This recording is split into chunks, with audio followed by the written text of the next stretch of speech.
Let's start. 2 minutes. Let's start. Good evening and welcome to our January meeting of Audit and Standards. We welcome our, well, not exactly guests, but Michelle and things from Deloitte and Emma and Teresa from our internal audit and I don't know, the counter fraud manager. I think it's the first, isn't it? I remember for the committee. Housekeeping, first of all. The fire alarm. On hearing the fire alarm, please make your way to the nearest fire exits, which are clearly marked, the main door and the doors over there. Please switch your mobile phones off or put them on silent. This meeting will be filmed for live or subsequent broadcast via the Council's internet site. The whole of this meeting will be filmed except where there are confidential or exempt items, which I don't think we do have any of this evening. By entering the Council chamber, and there's nobody in the public seats, but entering the Council chamber you are consenting to being filmed.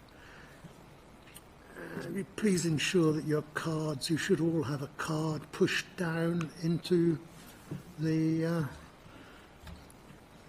in the microphone units. Thank you. That's about it. Thank you. Apologies. We have apologies for absence from Councillor Rachel Curley and the Chair of the Committee, Councillor Nigel Studd-Kennedy. I understand that Stephen Davis is on his way, although he's been delayed otherwise.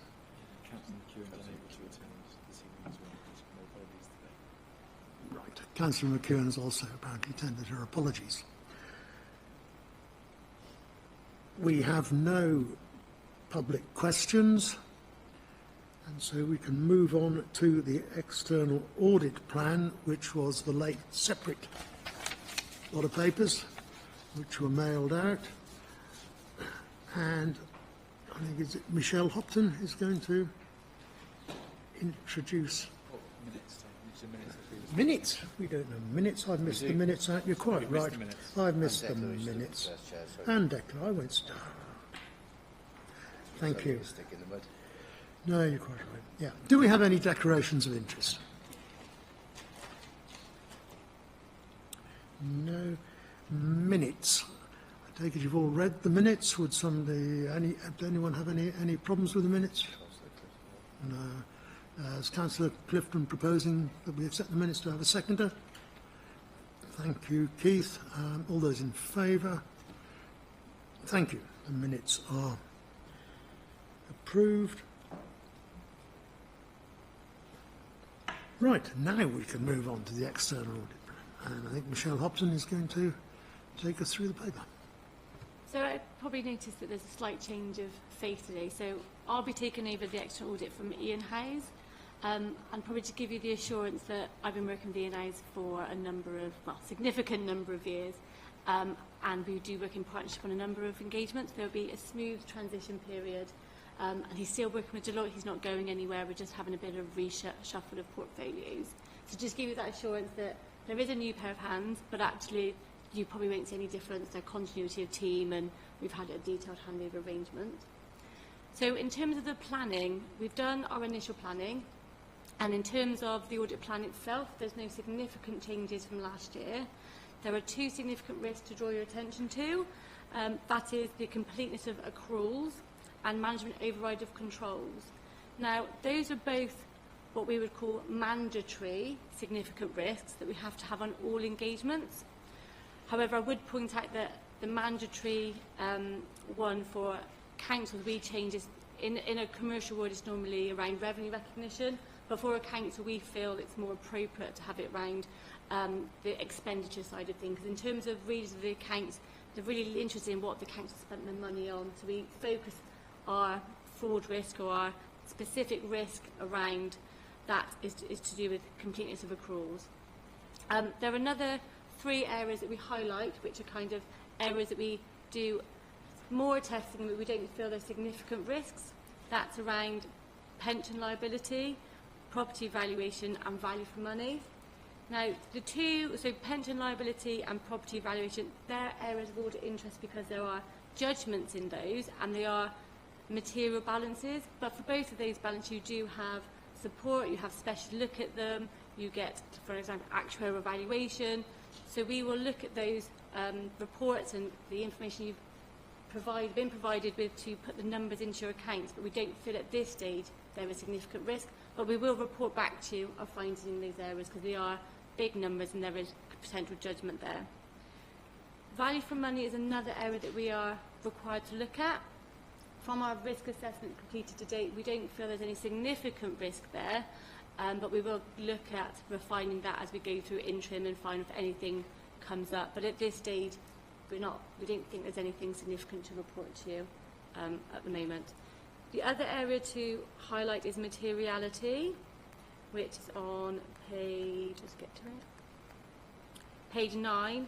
So materiality has been set at 1.6 million, and that's based on 2% of total expenditure, which is consistent with the approach last year. So it was 2%, was again the benchmark was the same. So we're not looking to change the materiality level. So there wasn't anything else I was really going to draw to your attention. Those are the key areas for you to note and to consider. So if you've got any questions, I'm happy to take those. Thank you very much indeed. Questions? Councillor Davis. First of all, apologies for being late. It's difficult when the train pulls in at 7 and Stonehouse to get here, so that aside. I just wanted some clarification. You mentioned the pension thing on page 14, and that the combined pension liability has increased, and yet I thought we'd had an improved situation in the pension thing, so I'm confused as to which numbers I'm looking at. So these are the figures in last year's published accounts. So there are always two issues with pensions, which are the valuations that the actuary prepare for the year-end accounts, and then the valuation process that they use for establishing our funding position for the next 3 years. Now, I will admit that actually this is an incredibly technical area, and we are somewhat reliant on the actuaries and the pension funds to help us through this. So yes, those are the published figures from last year's accounts. For our triennial review, the actuary has determined that our funding position has gone from 74% funded to 99% funded. And I think Graham and I have had conversations that we await to see how that is reflected in the year-end accounts valuation, because there is always, again, some shift because a decimal point has moved a percentage somewhere. But yes, so those were the figures in here were what the actuaries did for the year-end accounts. They've subsequently updated it for the valuation. So that's, yeah. So when we all sit here on Thursday and do budgeting, can we set out to take the most pessimistic? Because I just have this concern every time we reduce the pension contribution, all that happens is come the next downturn in share prices, we only have to increase it again.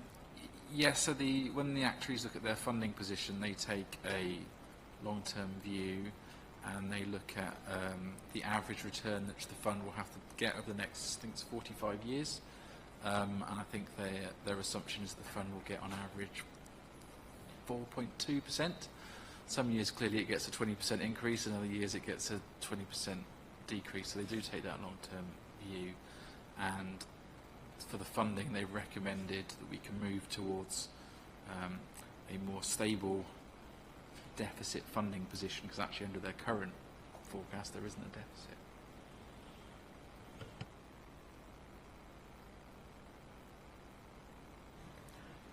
Does anyone else have any questions? Right, in that case we're asked to note the report. Everyone happy to note the report? No dissenting voices. The report is duly noted, and thank you very much indeed. And as just if you... Can I just add one more thing, just to back up what Michelle said? So obviously it's a change of personnel, but we've already had a couple of phone conversations with Deloitte. We've already had an on-site meeting, so so you've given your reassurances that you don't expect to see any change, and I'm happy to say that on the ground we haven't seen any impact from that sort of reshuffle within Deloitte, so it's probably worth mentioning. Thank you. And thank you. And if you want to make your escape, I hope you manage to get out the car park.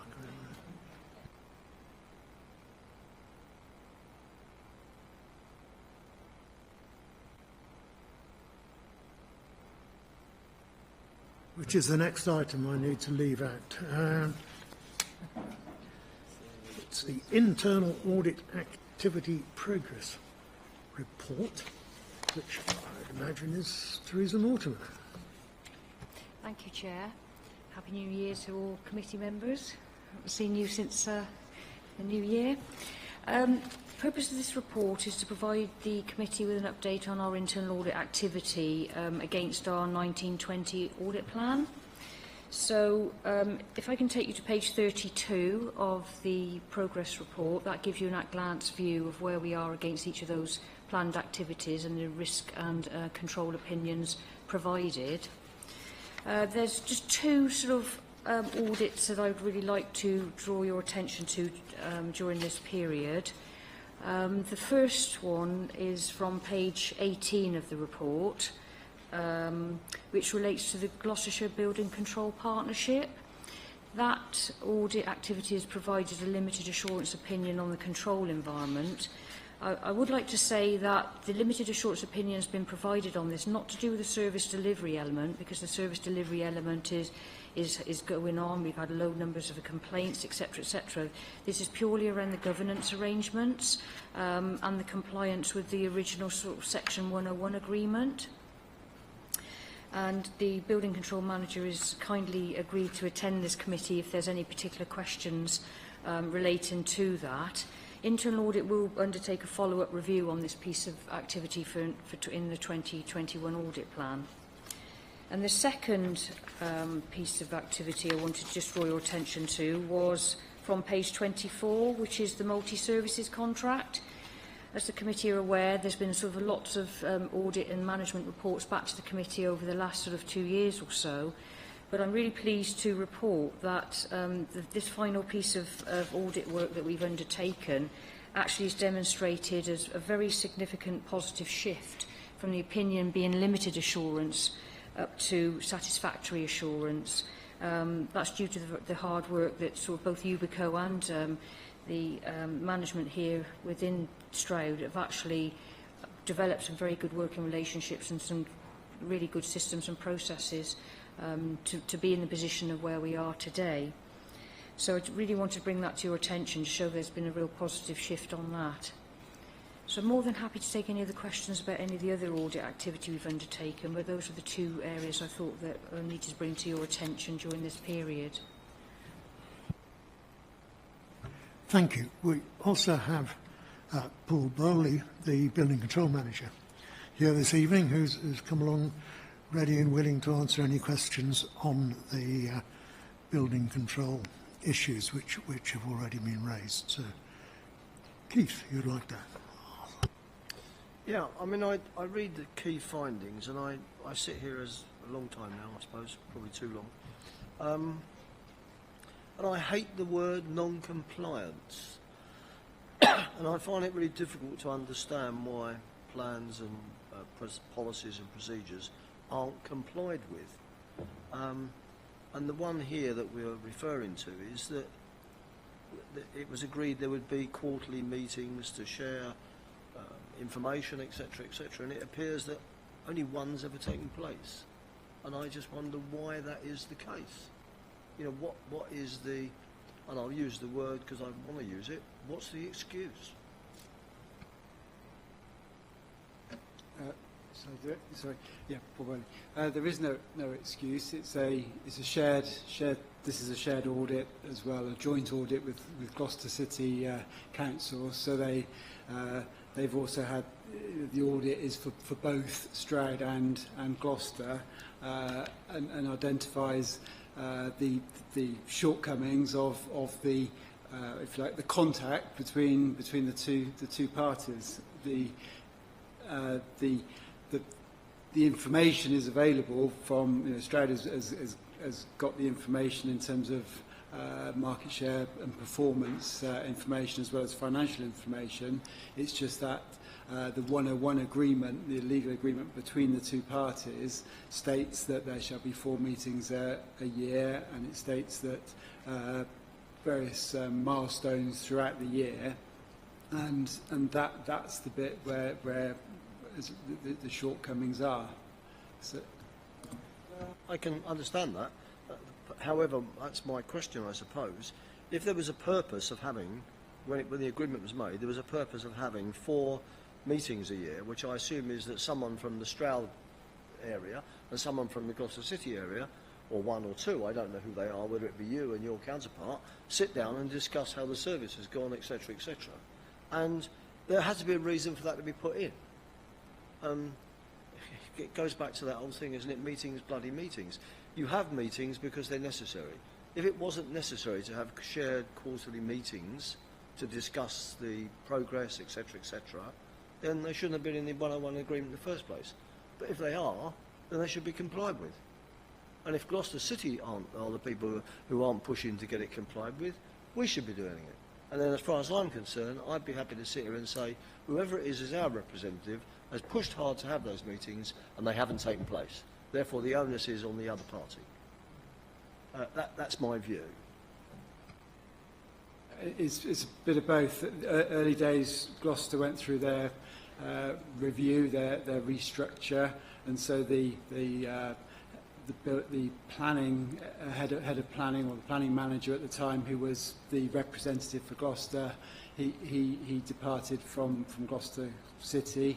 So there was until the new structure came into place, then yes, there was a gap in the organisation.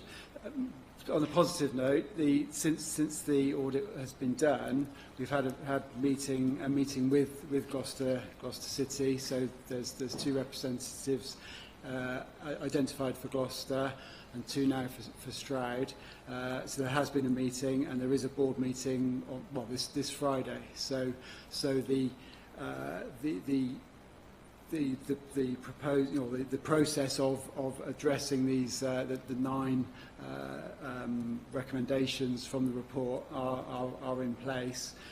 And exactly what you said, the discussion was there was no need for 4 meetings a year. That's too many, and so to vary the 101 agreement to 2 meetings a year and 2 via email to still have that contact, but 4 meetings has been felt to be too many.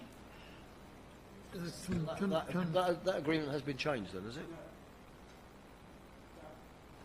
That'll be looked at on Friday at the first board meeting to then vary the 101 agreement. My last point would be what you told me was, okay, but life goes on in organisations. Because people disappear and people have restructuring, you can't leave gaps and holes. Someone has to cover it. That's my view. It always will be, and it's never an excuse that it doesn't happen because there's no one about. Well, whoever's running the shoot should put someone and make something there is about. I think Andrew wanted to say something. I have a slightly interesting perspective on this audit, because we might not have to look too far for someone who may have been supposed to attend these meetings from Gloucester City's perspective in a past life. I think I attended 1, Paul, in my time here. I think Paul's summary is fair, and that without wishing to speak for my former authority, you know, there was a confidence that the level of service provision was good, and that information was available from Stroud should we need it, so that it wasn't made a sufficient priority to attend the meetings, what with the restructuring was happening. But as Paul says, I know that the meetings have picked back up. A former colleague of mine messaged me on Friday and said I'm going to be on Stroud next week, you know. So yes, at that time it was Gloucester City not putting the sufficient emphasis on it, but I know that's changed. Did you want to say anything on that, Teresa? So I thought you wanted to. No? Fine. Councillor Clifton. Thank you. So internal audit does periodic reviews of various services and you make recommendations, but those, I don't know how frequently you come round to each service, but clearly there's a lot of service to audit, so they don't come around very quickly. So am I right in thinking that between the major internal audit review, that the governance is something that, do councillors have a part in that, you know, monitoring this? I mean, am I misunderstanding here? Is there not a layer whereby councillors are monitoring things? And it talks here about KPIs and monitoring, and some things being monitored by committee and the work programme, but there was nothing on the work programme for a different service, but it said something should have been monitored by the committee, but it wasn't on the work programme. And does any of this come within the remit of councillors? I mean, I could be getting this completely wrong. So does any of this come within the remit of councillors and performance monitoring, or is it a completely separate thing? I think it does come within the remit of councillors and performance monitoring. Should a service have KPIs, they want to look at it. So this would be Environment Committee, I suppose, would it, Paul? And if it's something which the KPIs for a particular service that Environment Committee wanted to look at, I'm sure the performance monitoring champions for that committee could do so as a general principle. But even if the Environment Committee didn't want to look at them, the KPIs would still be there. Would they still be on Excelsis? They may not be on Excelsis. I don't know. I suppose each contract is slightly different on how the KPIs are presented and available to view. That's a good point. But yeah, they certainly could be considered in performance monitoring for the committee. You know, as part of the regular process of that monitoring.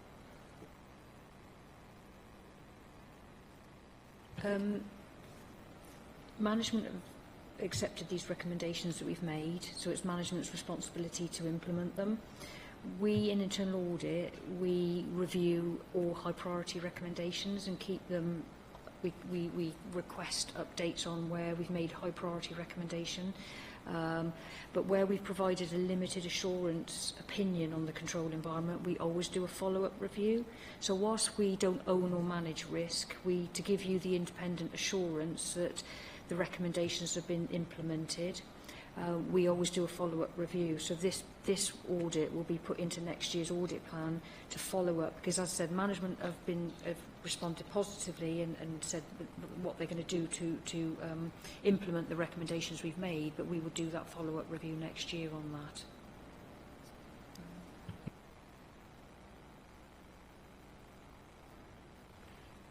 That's great to hear that, Teresa, because that's exactly the situation, and I think you've summed that up in your conclusion, because you actually made some of those recommendations in 2016-17, and they haven't been issued. But now they've had to be reiterated again. So where are we going to be next year? Oh, they weren't, you know, they were agreed. Get them agreed, and so if they're agreed, implement them. If they're not agreed, then you say so to internal audit that they're not agreed for these reasons, and changes are made. But if you sit there and agree to do things, and there's 5 medium priority recommendations, all agreed, and none of them put in place, it's just not acceptable. Just obviously internal audit, we did the follow-up audit. I think it's great that Paul's agreed to come along here this evening. I know as a committee that's something which we really want to have access to management. I wonder whether, I'm not going to look at Paul when I say this, that perhaps we could, in 6 months' time, Paul could come back and talk us through, as an update, actions that have been taken in the same way that Mike's done previously on the multi-services contract. That would be helpful.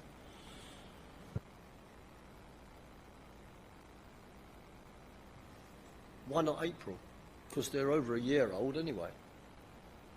I think the only thing I would say is with some of them, does it need a bit more time to prove that they are embedded? Because we could have, not that Paul would do this, we could have a board meeting this Friday and then that'd be the end of it. And whereas actually, if we gave a little bit more time, that would, you know, perhaps the 101 agreement would have been looked at by then. a bit more time for these to be agreed. And if the committee want Paul to come back in April, I'm sure he would be happy to do so, but it's just something to think about. Can I just, before that, I don't quite know where we're going to log that request, where it won't get forgotten, particularly since we'll be having elections and a turnover of, no doubt, of committee members before then, and don't want to get it... We can answer the work plan that Paul did Okay, as long as it doesn't get lost in in April or whenever. the sands, as it were. Good. Councillor Davis. Moving on to a different subject, the multi-service contract. I think it's great news that we've now got this, off the level of concern that it was giving us. I'm trying to pick the words right. But I am concerned how much effort it's taken us as a council, how much of our resources have been involved in getting that fixed.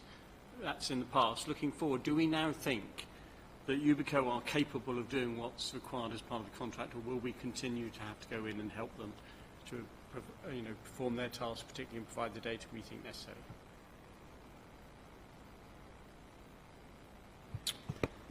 Thanks, Stephen. Yes, I think they are more than capable. Their management structure that they've put in, when I got involved, we all know, and I know Keith as part of the Task and Finish Group member, that we were asking for finances left, right and centre. They are very, very proactive in that field now, and one of Andrew's team, for example, has the choice of whether she attends regular meetings with them so that their transparency is wide open, so we can actually see how it's happening. The information that we ask for is timely. With the environmental panel boards that I sit on and the chair of the Environment Committee sits on, they again are given information. We're getting regular reports, everything across the field from the point of view of health and safety, delivery, miscollections, you name it, they give it out. And again, if any member wishes to have that, I share it with the Environment Committee. I'm more than happy to share it with every member of this council. Reiterate that, in fact, that from Stroud's point of view, no doubt about it, the pressure has been put on constantly, and it's no fault of Stroud's people that they got into that situation. It's probably us and, what's her name again? Adele's been Adele. Brick. And it's Adele who's actually, the work she's done has been phenomenal to ensure that we now have that situation where everything's right. I'm not sure where a change of managing director is going to make any difference, but I wait and see. I would second that completely about Adele.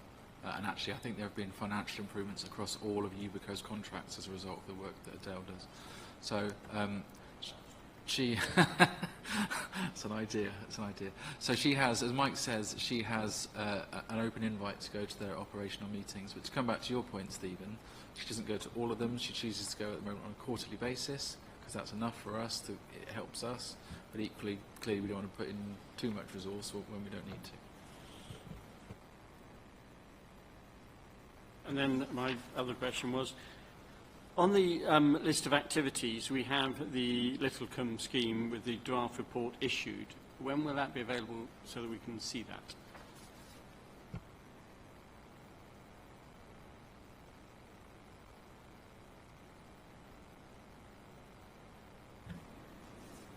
Andrew, would we have that ready for April committee? The little, it's on page 32. Is you're referring to the spreadsheet? Page 32, second up from the bottom.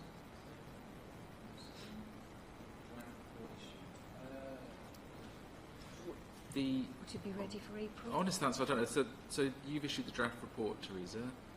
In which case, I don't see any reason why it can't be ready for April. For April. Yeah. It'll be in for April committee. Just that, it's a scheme that we've overspent at times. We've changed our plan from renting to selling and whatever. It would be interesting to see a report on it from an audit perspective. So that, yeah, I think the thing with that one is because it's a partnership scheme with St Modwyn. Because that's what we're talking about. It's the housing one rather than the business units. Yeah, no, it's not the business units. It's the whole. No, of course. So the report has been issued. we've just, you know, in the spirit of partnership, we're discussing it with St Modwyn, and then it comes to committee. But I think April is the aim, certainly. Yeah. Sorry, actually, I was.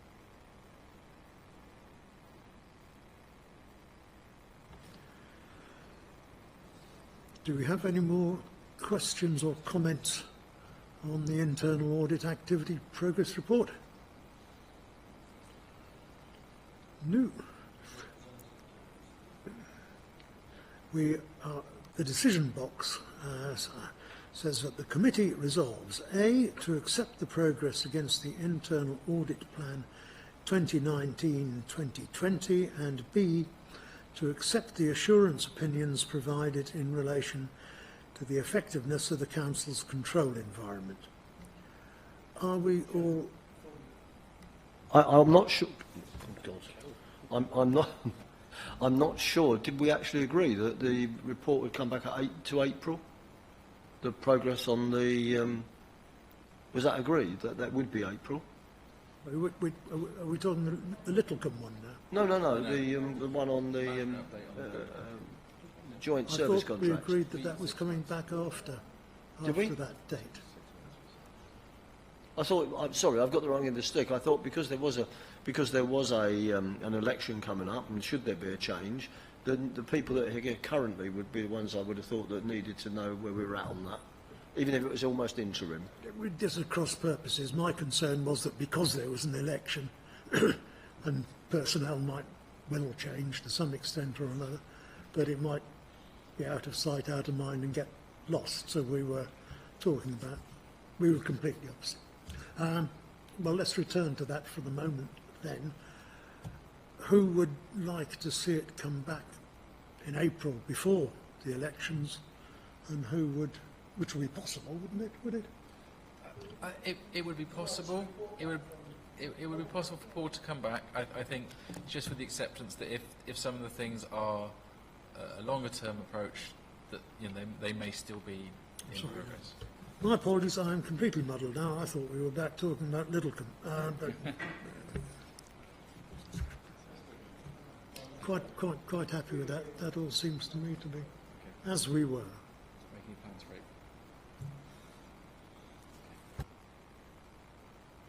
April. Right. Do I need to read them again? Is everyone content that we resolve as according to the decision box? Thank you. And 7.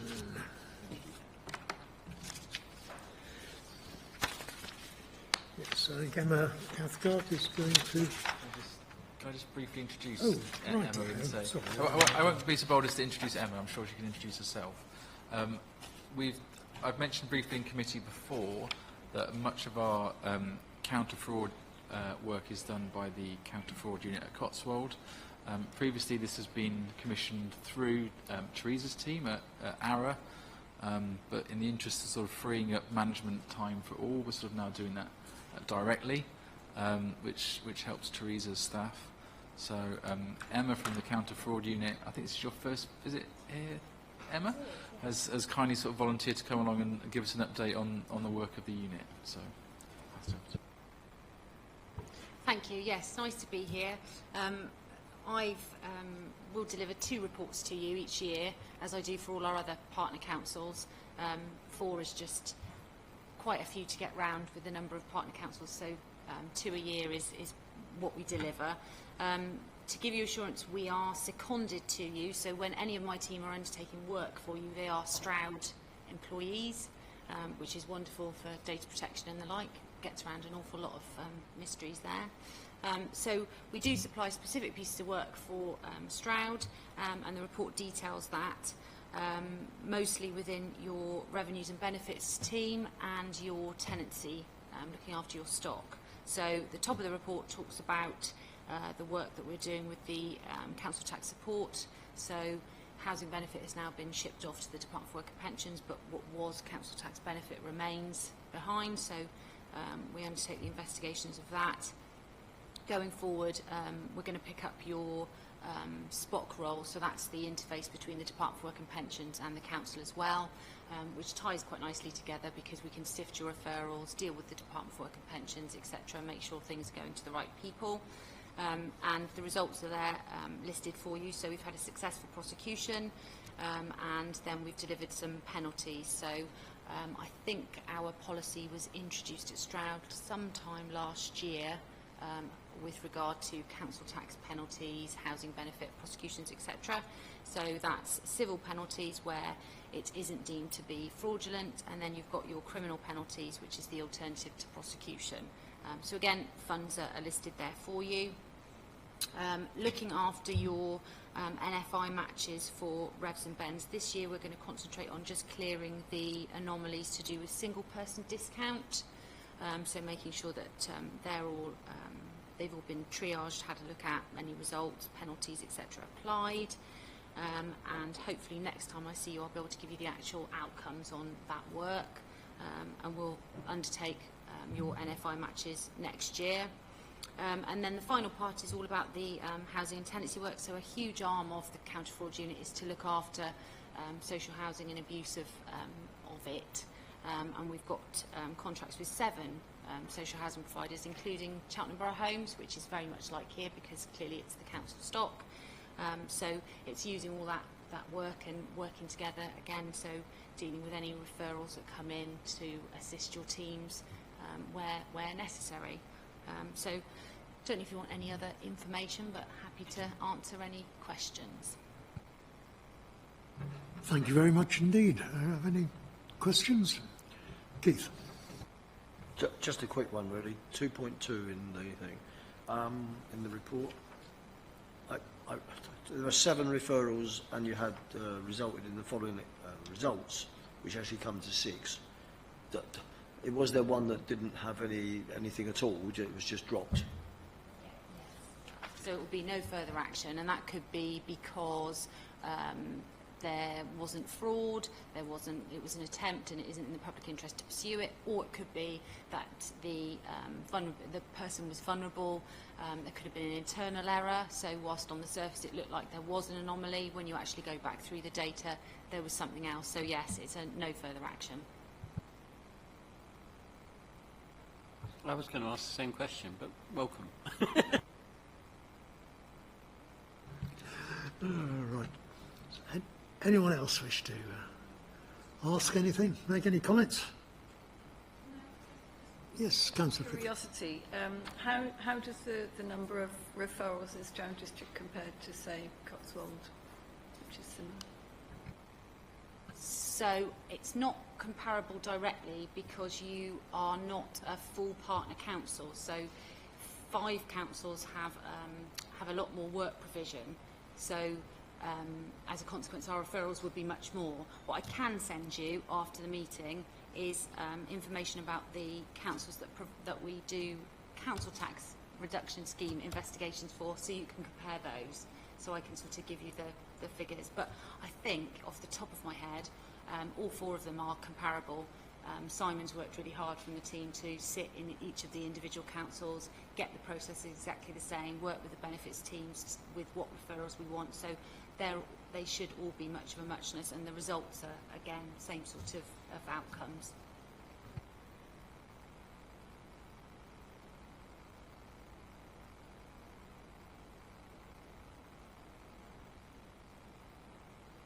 With council tax support, or generally? The number of case referrals, the number of closed cases. Fraud's a difficult one, I always say to people, because if you go looking for it, you'll find it. So it's not that you have an increase in fraud, it's just that somebody's gone and actually looked at it and classified it as fraud. For example, when you move, housing benefit investigations went to the Department for Work and Pensions, they weren't necessarily investigating it as actively as you had been internally before, so it looked like fraud had gone down. It hadn't, it was just that nobody was actually investigating it to the same level. Where we will do fraud drives, or if we work with a team to talk about how to refer, that will increase matters. But you're going to have fraud within the welfare benefit system all of the time. People will take advantage, and I think it just sits at if you throw more resource at it, you'd probably find more. But if we settle with it's a ticking over figure. It's a good deterrent that you're actively pursuing people. Prosecution's always good for making people stop and think. It's probably about the same as it always has been. There's no deterrence in terms of reducing trends. It's just a steady pressure on. It's difficult, really, because I don't want to. Whilst we'd all like an honest world, that would put me out of a job. So I've built an entire career on naughty people.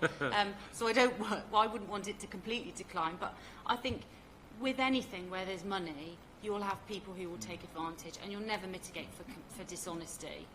So I don't think it's been an increase. You'll probably not be able to show comparable figures because you lost your staff to the DWP in one transfer, I think. So again, there probably was a decline whilst it settled, and then it will go up again because we're actively now pursuing. So. Okay. That'd be a great headline, wouldn't it? Public employee likes fraud, keeps him on the job. You're on camera. So anyone else want to ask questions, make a comment? No, there we are then. We're asked to resolve to note the report and the work of the Counter-Fraud Unit in fraud investigation. Well, I'm quite happy to note it. Any dissent? No. No. Duly noted. Thank you very much indeed. Very good. You two are very welcome to go if you wish. If you want to stay for the thrill of the rest of the meeting, you're more than welcome. And we move on to item 8.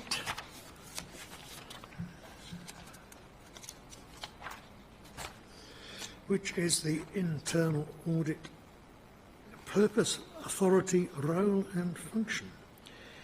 And Teresa Mortimer will be introducing this one to us again. Thank you, Chair.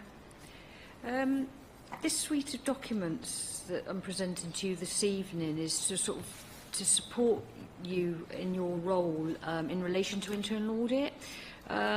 When we did our effectiveness review of the committee, some of the responses that I had back was, it would be quite nice to reaffirm what internal audit was all about and what we did and what our role and function was. All of these sort of strategies that I presented to you, I'm not intending to go through them all in detail, but I thought it'd be quite useful to just represent them to you, to explain to you, what our role is and what we do in the organisation. There's no key changes to what we do. These strategies, all of these I've had in place since the last time I presented to the committee back in 2015. And I thought it's a bit of a time that I could just refresh them and reaffirm what we do. So just in brief, the papers I presented to you is the first one is in our internal audit strategy. So that's our high-level strategy and sets out how the internal audit service is supporting and promoting good governance across the council. That includes things like our mission statement, our core values and principles that we apply in delivering the internal audit service. So the next strategy there is our internal audit data analytics strategy. Then this is it's a new wording really. We used to call it computer audit assisted techniques, and it's how we actually use technology to inform our testing strategies. And what we want to try and do is use more technology to look at wider population samples to provide more contextual context to our findings. So when we're giving you a limited assurance opinion on something, if we can actually use data analytics to identify emerging trends and emerging risk issues, and if we're matching data of one set of data against something else, we can actually use that to inform our outcomes better. I mean, for example, things like, if we look at payroll and we look at payroll with duplicate bank accounts on them, so we look at all new starters that maybe got duplicate bank accounts, that might indicate a ghost employee on the system. So instead of a manual testing process where we're waded through manually and testing a sample of 20 people, we can actually look at the whole entire population if we can download data. We've got a lot of work to do, and we'll be working with Andrew about how we use the data, because we use data from your financial systems, etc., and put it into software. I'm not an IT expert, but I've got some data analytics specialists within the team that know how to do that. But again, I just think it's something that we should be using more computer-assisted audit techniques to actually inform our data testing, our testing samples. The next document is something called our Internal Audit Charter, which is basically our terms of reference about what internal audit does. That formally defines our internal audit statutory role in the organisation, our authority, our purpose, the scope of our responsibility, you know, what we do, consultancy, counter fraud work, and our position within SDC.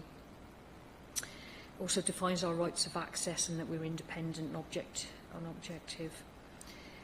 Our internal audit code of ethics, again, that's a requirement to say what our statement of principles and expectations govern our behaviour is. We have to have independence. We have to deal with our information in a confidential way. We have to have competency to do the audit, etc. And we have to show integrity. So that's our code of ethics. And then our final document there is something called our Internal Audit Quality Assurance and Improvement Programme. And that programme's designed to provide sort of assurances that the Internal Audit Service is operating in accordance with our professional standards that we're required to comply with. Sets out all our KPIs, and these KPIs are embedded in all of my auditors' performance improvement plans and their personal development reviews. And that also explains about how I monitor internally the performance and our external assessment that we have every 5 years, which you're all forming part of in May.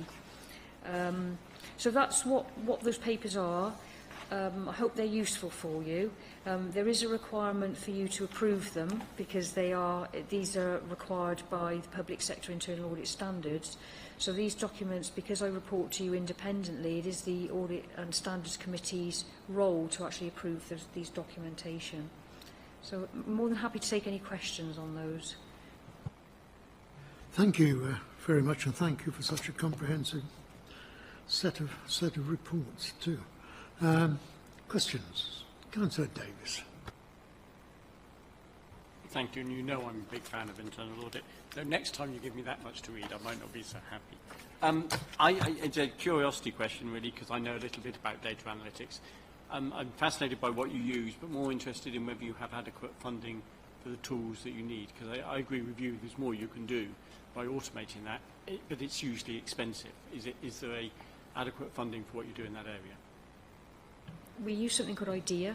I don't know whether you've heard of that. IDEA, SQL software. You're an IT specialist. I'm afraid SQL software called IDEA, where we download data into that and then it's actually searched and matched through that particular piece of software. We've had the software for a long time, and I've got one specialist data analytic expert within the team. That's being rolled out to 2 additional members of staff to gain that experience and being able to do it. So at the moment, the licenses, I've got 3 licenses. We can afford that, that's fine. And I think I don't see a problem that we would have any funding issues on that. If I did, I'd bring that to the Irish Shared Services Board, because the board, all the 3 partners are keen for us to use data analytics in our testing strategies in the future. But thank you. Any more? Yeah, Councillor Reeves. Day and age. Have you got any kind of studies into using AI? I work in an organisation that has vast amounts of data, and we're using AI now to mine data and look for correlations and trends that people can't see. At the County Council, they are looking into all of that, because as part of our strategy at our level in internal audit, they're looking at the wider concept of artificial intelligence and things. So one of the things actually, you know, we're carrying on with our data analytics at this level, but you're right, it's a wider aspect, isn't it, about artificial intelligence. It's a question whether anybody's actually looking into that, well, whether it's in something this considered council, for the future. I don't know if there's anything on the agenda from this particular council's perspective, and Andrew might be able to help. We are using the data analytics to download different elements of data from different systems to data match. You know, is there how many creditors have got PO boxes, for example, rather than addresses, to see if there's any indication that they might be bogus creditors on the system. So that's the limit that we're doing at the moment. However, AI is, as you're aware, is a massive emerging risk area for, which is positive, but they've got emerging risks in using AI, haven't they, to a certain extent, because as you become more digital, that sort of stuff has to be considered as part of an overarching ICT strategy, etc. So, The kind of correlating Yeah. trends you're talking about. yeah. I'm just curious as to whether there's any Yeah. study into that. Well, I haven't done any, no, from our perspective, but I take your point, and that's something I can certainly take away and have a look at. I mean, we've obviously done a lot of work around our sort of IT capability at the moment, but this time we haven't done any in looking at AI and that sort of stuff, though I agree is absolutely fascinating, and in that field there must be huge potential. I mean, I just want to sort of bring it back to me a bit and to the fact that it all seems incredibly complicated. We're talking about analytics and we're talking about AI and whatever. Surely the purpose of the audit department, internal, is to ensure that the policies, both mandatory and optional, that are set for the council to follow in all of its sphere of operations are followed in the manner in which they're set out, and point out whether or not they are, still I hope, as a critical friend, rather than a policeman. And to me that seems rather simple in terms of that people lay out what they are supposed to do. It's there in their framework. You're there surely to ensure that happens, and in order to comply with what that should be complied with, in the same way as things like ISO used to be. And I think I mentioned before I was an ISO auditor, and it was quite simple.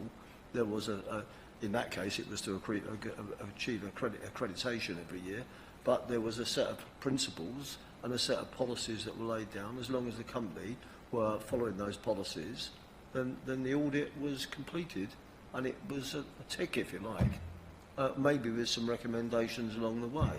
It just all starts to sound terribly complicated to me, what I'm hearing. You're absolutely right, that is our role, but where we can use automation or technology to help us with that testing, if the data is held in systems, for example, then we can run information from those systems to help us with the testing. You're absolutely right, it doesn't go away from the principles of ensuring compliance with policy and process. So, but if that information is in a system, in a computer system somewhere, and we can actually extract that information quite easily to get it out and match this data, that's, you know, this is the amount of people that should have gone through this process, and we can get all that, and have they gone through it on this process, we can do it a lot easier that way, rather than manually trawling through things. It won't be used in every single audit because it's not appropriate for that, but where you've got things like a lot of transactions, particularly through financial transactions, you can run these things through data analytics software. It is complicated for me because I'm not a data analytics expert, but actually the basic principles are exactly as you say.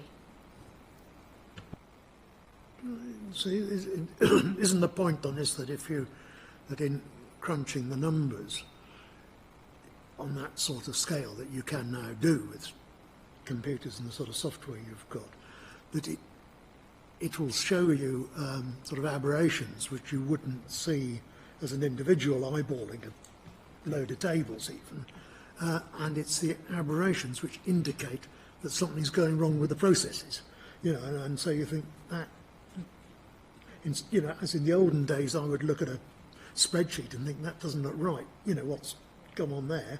You can now do the equivalent of looking at a whole football field of spreadsheets, and you're using a machine to do it, and the machine can say that looks a bit odd and point you in the direction. Is that too simplistic a view?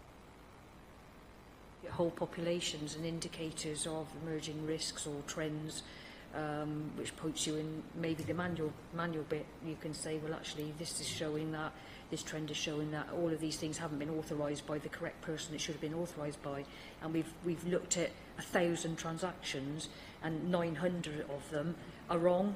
So that's an indicator there's a control breakdown somewhere. rather than just picking on a random sample that might not pick out that from a manual process.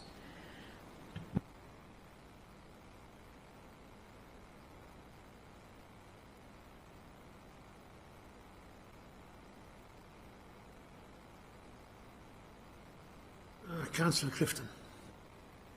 Changing the subject slightly, I think some councillor training might be in order so that we can really understand what's going on. You say on page 84 that a number of audits exceeded their allocated days, and I just wonder, was there any particular reason for that, or particular type of service or whatever? You're implementing a specific project, so to look into that. But page 84 at the bottom, middle of the page, about time management, variation of the budget.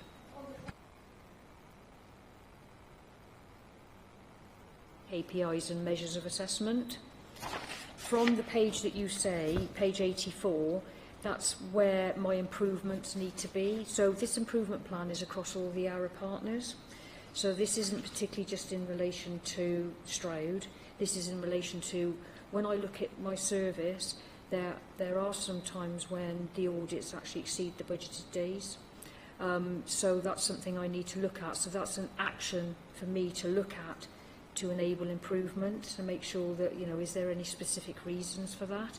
So that Appendix 2 improvement plan from that on, that's areas of improvements I need to do, to say, you know, the time management arrangements, I need to look at that, because when I look at it across the piece, and as I said, this is an improvement programme for all of my partners, not just, and that's why you'll see in there that I mentioned Ubico, because I've got a part of my improvement plan is to achieve the Ubico's audit plan as well, as an external client to the partnership. But there are reasons for overruns. I mean, when we budget to do an audit, we are actually providing an estimate of it. We don't always know if there's particular findings that we think, oh, we need to do further work on. So generally speaking, we have got a process in place which enables an auditor, when they're coming to say halfway through their audit, if they think that they need to have additional days to do the work, there is a process in place that goes to my group manager to say, you know, I need additional days, or you've got to pull the scope back in. But I just want to actually, that's been highlighted to me as part of my overall plan monitoring, and I just want to put it on as an action for me to actually oversee and see what the key reasons for that is. Because obviously if we do an overrun on an audit, that means another audit doesn't get achieved.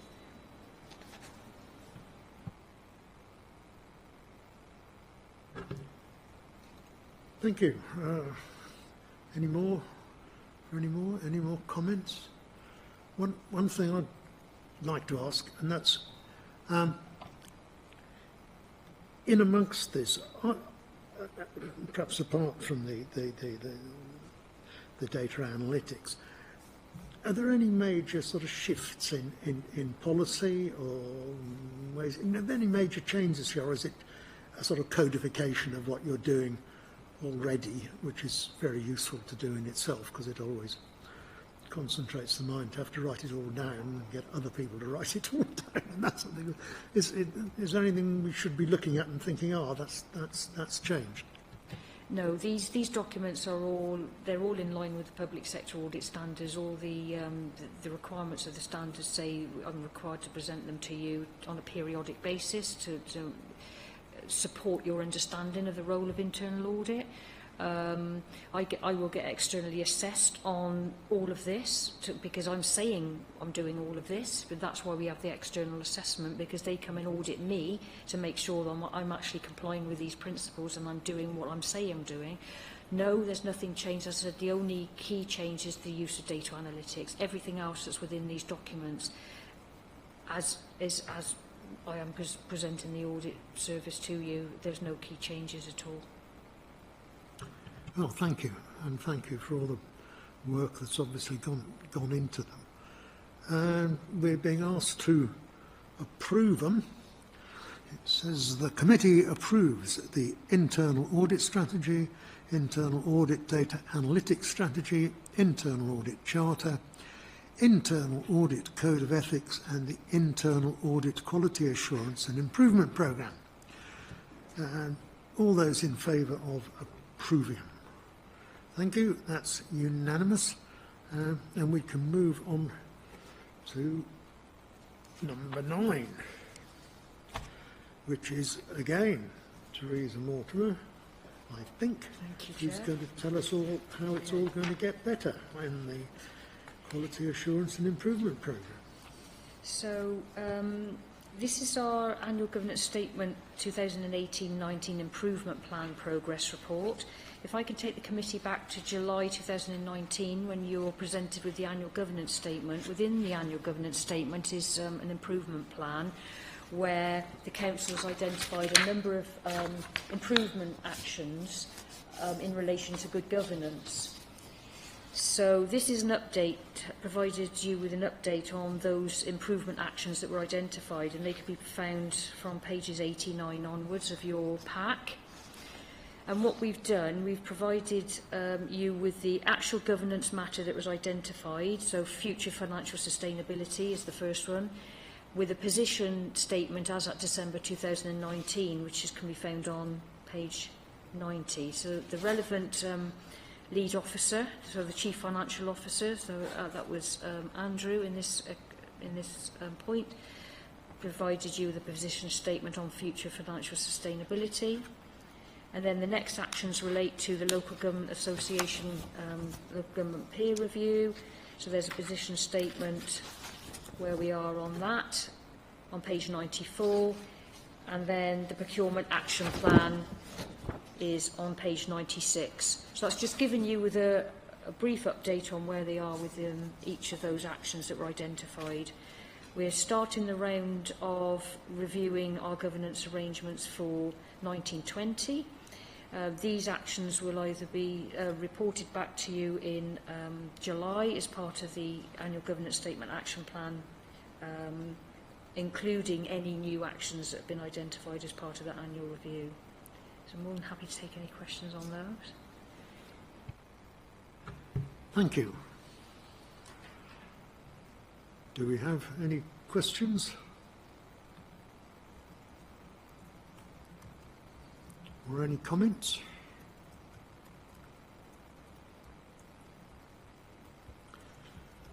I think it's quite good to see some of these, the progress being made on some of these things, without doubt, particularly budget area. Thank you. Councillor Reeves, you do. First getting involved, something I remember first getting involved with this committee was adherence to procurement policies, competitive bidding, purchase orders being generated before work started, payment only being made after POs have been raised and closed, that kind of thing. I'm just looking quickly for a comment on improvement, summary of improvement against those objectives. There's discussion about the objectives, but not, or is that part of the briefing that will come? A briefing that will come later in the year. I can see comment about procurement action plan, but I was looking for something about results. I think this particular action that was identified as part of the last annual review was around improving the team's forward planning on procurement activities. So this was specifically around that particular issue. So the position statement on that is about what they're doing to what they've done in actually relating to that. Because I do remember there was a lot of procurement issues prior to us coming in and prior to Section 151. But this particular action, I think, was more around the strategy around procurement, strategies, forward planning, ensuring there wasn't a lot of direct awards, that sort of thing. Yes, essentially there's a couple of different issues in that we recognise we didn't have an up-to-date procurement strategy, which is what that action was about, which we now have, and that's helped us in a number of ways. As you correctly raised, there was also the issue raised in the past about compliance with procurement strategies, because it's all very well having strategies and rules, but we have to follow them. So now, we have a procurement officer reports regularly to the senior leadership team. Any requests for exemptions are reviewed where necessary by the monitoring officer and myself. And I'm sure at some point it will be back on the audit plan for a check. I think I'm right in saying that the last audit of procurement activity did give a satisfactory opinion, although I'm thinking back a bit, so I'm testing my memories, but there certainly is not limited to follow up or anything. No, it was satisfactory. So yes, there were those issues, and we've made a number of improvements to try and resolve those. I mean, never say never, I suppose. There's always a potential, but I think a lot of the issues that happened before was because either services were willing to willfully go around the rules, or, to be quite honest, hadn't planned their procurements far enough in advance to give them time. And both of those we've seen massive improvements on. I think procurement certainly was a big problem area, I suppose, to put it politely, particularly around housing and the various maintenance contracts and that sort of thing in particular. And I think we just have to keep an eye on it. It's improved hugely since I was first involved with it. I think it's something we have to keep an eye on. I think it's partly that it's not exactly complex, it's probably the wrong word, but there's quite a lot of it, and quite a lot of separate contracts and itsy-bitsy stuff for an organisation our size. So we seem to constantly have a problem with the staff we have keeping a grip on it, and it seems to recur. So I think it's something which I would never say it had gone away, just that it, the more systems we have in, well, not the more, but the better systems we have in, which we're getting on, to control it, to control procurement generally, the better. But I mean, there was a stage where I think we were overdoing that, and everything above 5,000 was going to a ridiculously senior level, and that wasn't working either. So it gets better. I think just to conceptualise the scale of the issue, it's before my time, so details are hazy. But I think I'm right in saying, I haven't looked to Graham for anything on external auditors, but the value for money opinion was qualified a number of years ago because of issues around procurement activity. I think you're going back a few years there, and that's probably the point which I think is at their worst. But we've had the external auditors here tonight talking about the specific risks they've got around value for money, and it's they'll review all these things, but it's not something they're raising.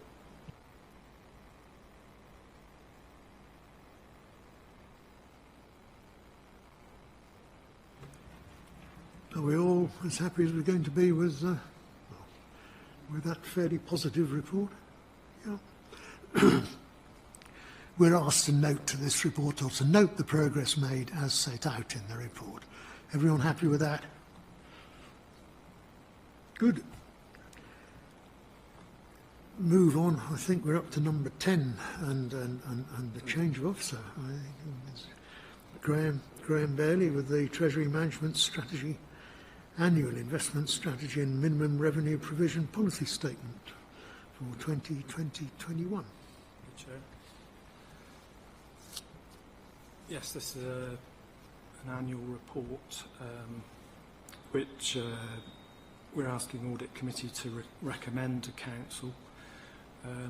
It's for approval before the start of the next financial year. We're looking ahead to the 2021 financial year. It's very much tied up with the budget setting process, particularly around capital, but also revenue.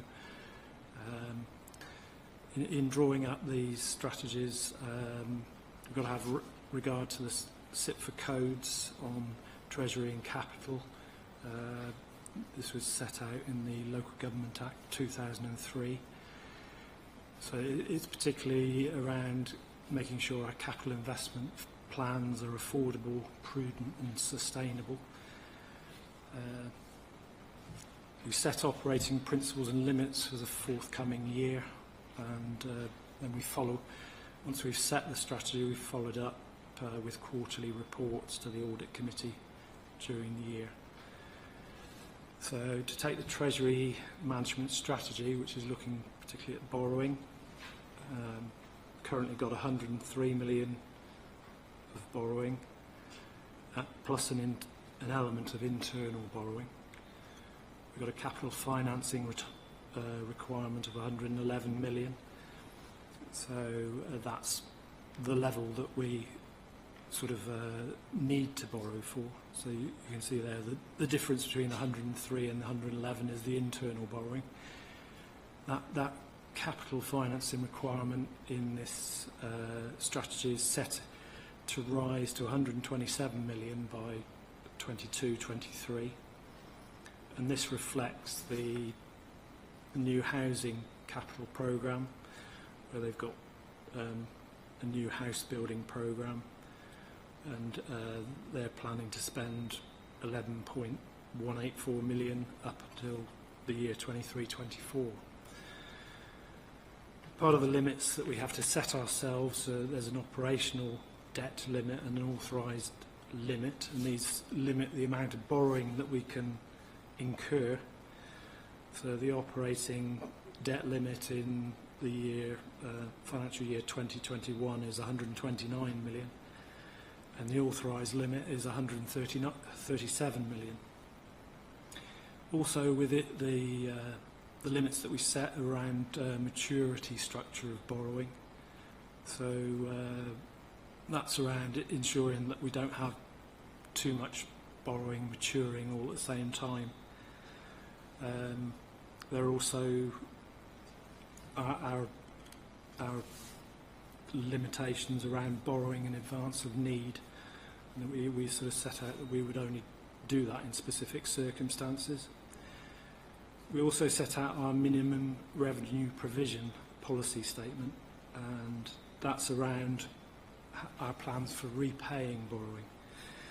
So in terms of general fund borrowing, we set out to repay it in commensurate with the asset lives of the assets that it's financing.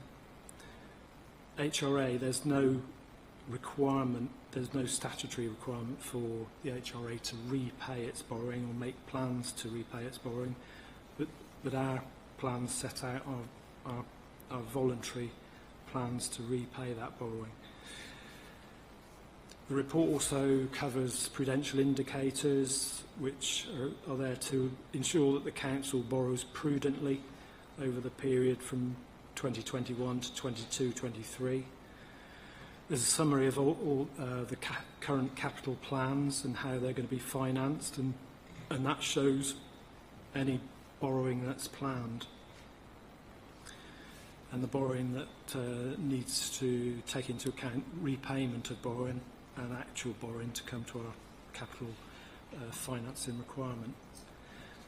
The report also contains the annual investment strategy, which is around how we achieve the principles of security, liquidity and yield in terms of our investments. You'll be able to see from one of the appendix that as at 31st of December 2019 we had 50 million invested, and our strategy is setting out how we seek to improve returns to help the overall finances of the council. Last year's strategy introduced some new unspecified investment types, and during 19-20 financial year, which we of course were still in, we set up a selection process to find some new longer term investments to a value of 10 million, and that was 6 million in property funds and 4 million in multi-asset funds. As I say, these are longer term investments. The strategy gives the further scope to the Section 151 officer to invest a further 5 million in the longer term category of unspecified investments in the 2020-21 financial year. The investment strategy also sets out the institutions and credit quality and limits, in particular around specified investments, which is where most of our investments are. and also the country sort of limits the countries that we're prepared to invest in, and they would be where the country itself has a rating, credit rating of AA minus or above. The other thing that gets mentioned in the report is that our current contract with Treasury Management Advisors Link expires in September of this year, so we'll be retendering that at some point during the year. I think that's all I want to say at this stage, so if anybody's got any questions, happy to take them. Thank you, Graham. Questions? Councillor Pearson. Do I take it, looking at the list, that the Hermes is one of the property investments, is it? It says Hermes 2 million. Yes, yeah, that's the first. That was the investment that we made just before the 31st of December. So there was a selection process that selected who we would invest with that kind of happened in October, November time. But there's quite a lead time in setting up all the paperwork around these investments. Quite a lot of security around getting it all set up properly. So yeah, the Hermes was the first one. Just after the 31st of November, the second property fund investment was made. That was 4 million with Lothbury. So Lothbury property fund.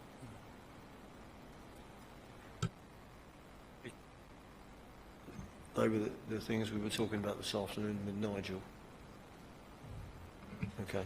We had a panel of advisory members. There was one member from each group, plus Nigel Sturt-Kennedy as chair of this committee. We had a shortlisting process and then a selection day, and all members of the committee, members and officers, sort of scored everyone out of 10 essentially. And we had a wrap-up meeting. It's a delegated decision. You know, Treasury's delegated to the 151 officer, but we wanted to get a sort of wide range of views, and there were some really good, far-reaching discussions and a good variety of views. But I think what we came down to when we had 6 funds on the selection day, I think actually on the face of it, all 6 of them were good funds, and that was what Link said to us. That actually any of the funds we saw would hopefully do a good job for us. So it was just about selecting between the 2. So yeah, it was that process.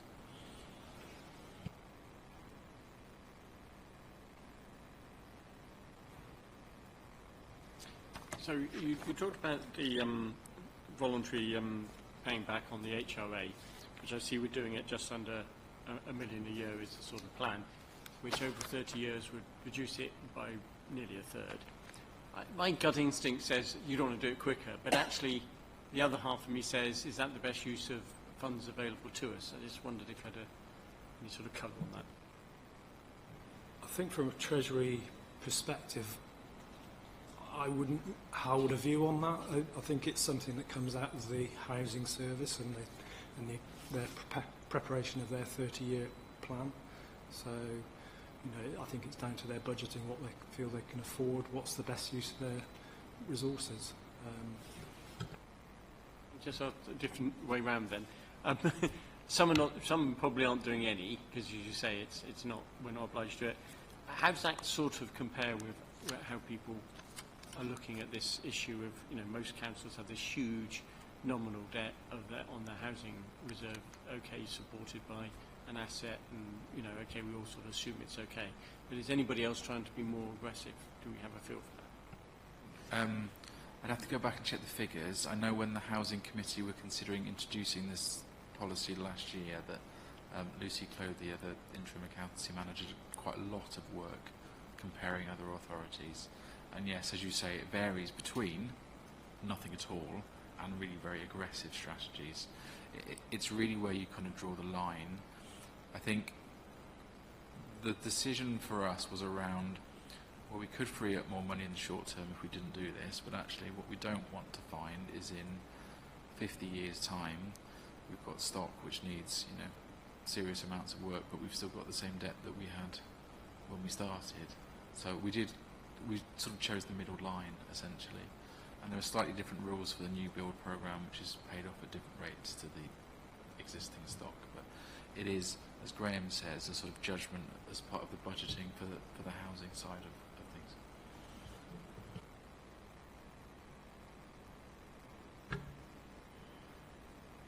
Any more questions or comments? No. This is a recommendation to council. Does it go direct to council or does it go via S&R? Council. So Treasury management is a council function, and it's part of the Audit Standards Committee's role to oversee it for council, not an S&R. So this goes as a recommendation directly to council to adopt the prudential indicators and limits for 2020-21 to 2022-23, to approve the Treasury Management Strategy 2020 to 21 and the Treasury Prudential Indicators, to approve the Investment Strategy 2020-21 and the detailed criteria for specified and non-specified investments, and finally to approve the MRP statement for 2020 to 21. Do I have agreement on that? All those show that is unanimous, and we do recommend that to council, which takes us on to item 11, which is, I think, our final treasury item, and Brian Bailey will introduce this one as well. Thank you, Chair. So, if we roll the clock back 12 months, you were setting the 1920 strategy, or recommending it onto council. So that's now the set of rules that we've set ourselves for the current financial year, and this is the report of the third quarter and where we are against those rules that we set ourselves to run our treasury and investments. So what I can say is that we're complying with the treasury limits, which was a nice thing to say, because we don't always have that to say. Sometimes we do breach them, but you know, the 1920 year we've not breached any limits that we'd set ourselves. The report will show, if you look at table 1, the average investment balance for the year to date, 46.7 million, and an average return of 0.9%, which is good compared with the LIBID 7-day and 3-month benchmarks. But as you say, we are seeking to take out some longer term investments which won't start to reflect in these figures for a little while yet. Table 2 just shows the snapshot at the end of September and the end of December for what was the total investment figure and how was it invested, and also the borrowing figures. You see the borrowing hasn't changed. We haven't taken out any borrowing at all in this financial year. So what else is there to say? Again, to mention that we are taking out these new investments that were the result of the selection process. So just before the end of the year, we invested with 2 million with Hermes. Just after the new year, 4 million with Lothbury, and then the 2 multi-asset funds that we're going to invest in, they are now fully open, and those investments will be going out in the next sort of week or so, next few days, probably even this week. So there's 1 million with CCLA and 3 million with Royal London. So that's all I've got to say on that. A bit of an update on where we are at quarter 3. Thank you, Graham. Keith? Looking at first of all, looking at table 1, I'd like to say that I know it's a hard time to get good interest and things, but anything that looks at a benchmark of 66%, 0.66%, and achieves 90, which is about 45% more than the benchmark, I think is a really good effort. And I think that's excellent in a world where you don't get a lot for your money these days. The other thing would be on table 2. Obviously, the investments are that lead to those figures of the interest, with the average of 46 million or whatever it is invested. How will that affect the situation with the investments in property on a quarterly basis? Because will there be any returns seen on a quarterly basis from those? Yes, there'll be, when we've got them in place, there'll be a different reporting. There'll be a new table to show the investments in property and multi-asset funds. Those do have an income stream. So for property, the property portfolio is receiving rents. So, and that rental income is paid out to the investors. And same with the multi-asset funds, there are sort of dividends and interest streams into those funds, and the unit holders receive a monthly or quarterly income from those. So those funds also have a sort of capital element. So the property that your investment is financing, it has a value, and that can go up and down. And same with the multi-assets, that has a value. Those underlying assets have a value that can go up and down. So there is a capital element, but there is equally a revenue element, so that you're getting an income stream, just like you do with your sort of bank deposits.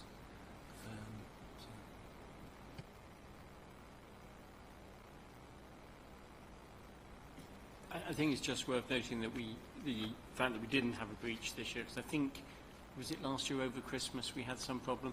And, we sit here and look at these things, and we shouldn't take these things for granted. They're moving large amounts of money, and we want to leave them there for as long as possible before we then need them or whatever. So I think it's worth noting that. It's a good result. Thank you. Do you have any more questions or comments? On the property funds and other sort of asset-based funds, will we be reporting quarterly on the capital values or movements in the capital values as well as the income? Yes. So that'll be set out in these quarterly reports. Thank you. Councillor Davis. Can I just flippantly say I hope we won't be using the same valuation we use for council stock?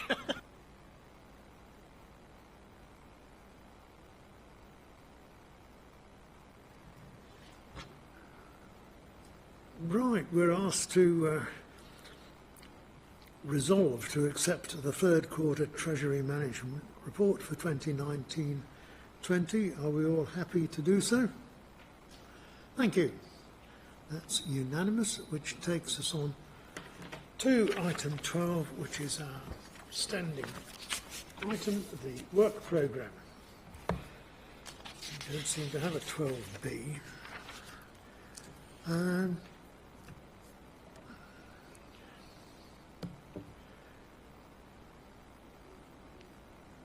Is there anything to say on this, Mr. Cummins?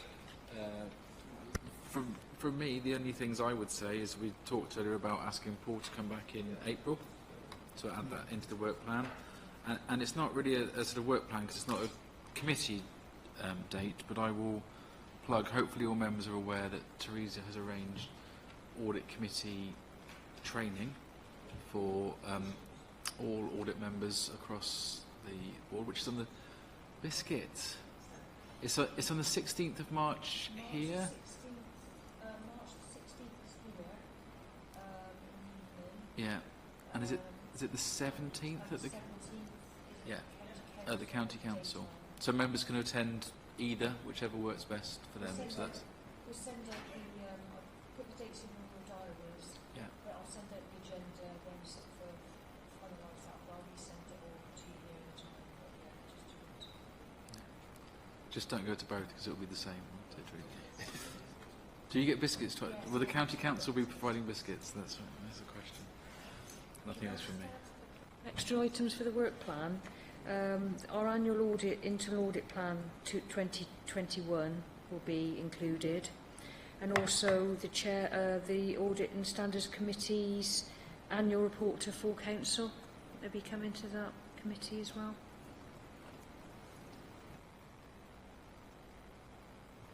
Thank you. Anything else anyone wants to bring up before we close the meeting? Well, in that case, the meeting is closed, and thank you all very much for your attendance, and particularly Emma for her first visit to the committee. May I compliment the Chair on excellent chairing this evening as a stand-in?